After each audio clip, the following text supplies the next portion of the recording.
see a familiar face who's coming on the horizon here. Dr. Greg Handel, who's the director of the Creative and Performing Arts part of Northwestern State University. Thank you for coming on. Thank you for being here. I know you for a long time. Absolutely. You came to Arizona State University when I was on the faculty there for your master's in doctorate, and you're a wonderful musician and now an administrator.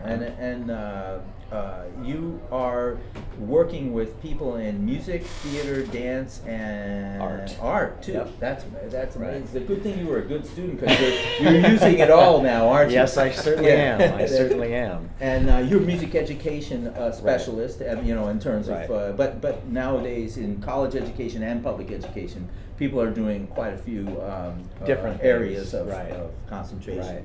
And yours is now BOSS. Correct. So and congratulations on a program that's impressing Dave Knox and I for the enthusiasm of the faculty and the students. It's been fun to visit with faculty and to visit with all of you, and to have one common thread, which is people really enjoying working hard. I congratulate you for thank you. The atmosphere created here, and it's been like that for a long time. It has been like that for, certainly the 6 years I have been here, and I think for many, many years before that, and I shared this with you yesterday, but that's one of the things that impressed me when I interviewed, which was in July, when really, it's a very slow time of year, and that was one of the first things I noticed when I walked on campus was there's a lot of spirit here and a really good energy, and I just knew that this was a place that I felt I could really make a difference. I could do my thing and enjoy it, and I have. It was really one of the best decisions of my life. Wow, that's fantastic. We were sitting out in Arizona, and you said, I'm going to go to Louisiana. I'm thinking, I hope this works out, because if you decide to say yes in July, you'll be fine. Exactly. Of course, in July in Phoenix, you could cool off a lot. Not a whole lot better, right. I would like to know if it's okay, I know you're busy, that you could watch a few bands with us and we can talk. We're now in classification 2. We've had a break.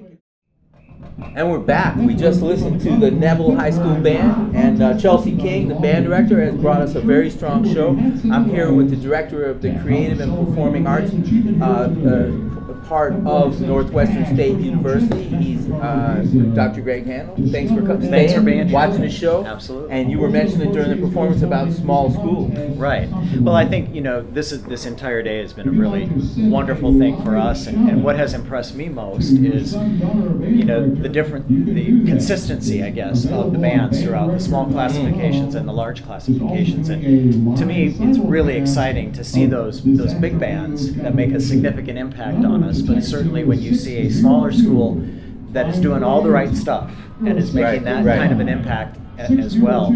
I was really impressed with Manny High School, for example, and just obviously doing all the right stuff, getting the building blocks and the foundation in there, and doing everything they can with the kids on the field. And this emotional thing happened. I mean, they were a crowd favorite, and they sure were. And I got to say that it's almost like everybody's a soloist, because they're carrying that section's responsibility on their solo shoulder. And then to see the drum major get off the podium and pick up a euphonium and march for a song and then get back on, and it's bad for broadcasters, because when we saw the drum major get off the thing, we almost hit the mixer and went off and left the show. It's but it's been a fun day because it's flexed, because it's gone in different sizes, and people try to program concerts like that, so you don't wear people out. It's been I'm noticing like a fresher kind of approach here, and by the way, this is a great place to listen.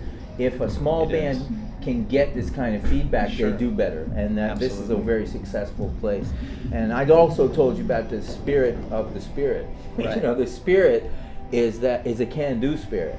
It's a verb around here. Everybody's going all the time. I haven't seen anybody sit down unless they were typing furiously at a computer to help with this production. Exactly. It's incredible. Exactly. Well, I'm really, I think that the other thing that I'm really pleased, as somebody who looks at the big picture of everything, is just the quality of teaching that's going on in our region and in our state.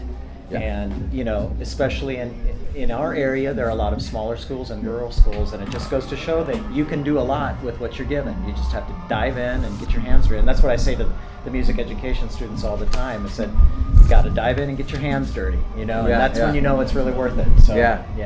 Well, It's been I a told great you day. before, but I've never seen anybody teach beginners like you, and Well, it's. thank I think maybe that's what makes a great college teacher, because if you can impart to everyone how to teach the foundation, then you've got grounded teachers, and it doesn't matter what they're asked to do once they enter the profession, as long as they know how to begin. Where to start and how to make it a solid beginning, and the other thing is you got to care, because Absolutely. There's a large number of people who in the first 5 years leave the profession, and it's because they weren't put on a reality-based diet on their way out, and it's awesome to see this, because I know how many survivors you got. Sure. You know, I think it'd be worth it for you to track this, because I bet your numbers are way above others. I would agree. And you know, this year at the Louisiana Music Educators Association conference in November, Sharon Joy, my colleague in music ed, and I are doing a panel discussion with 3 of our alums who are out in the schools now, one in their first year, one in their third year, and one in their fifth. And we're going to talk about that very thing, you know, that navigating that first 5 years, because That's awesome. Those are such crucial years of the profession. And if you can make it through that, then I think you can get perspective at the end of it. You got to keep on keeping on. Absolutely. You know.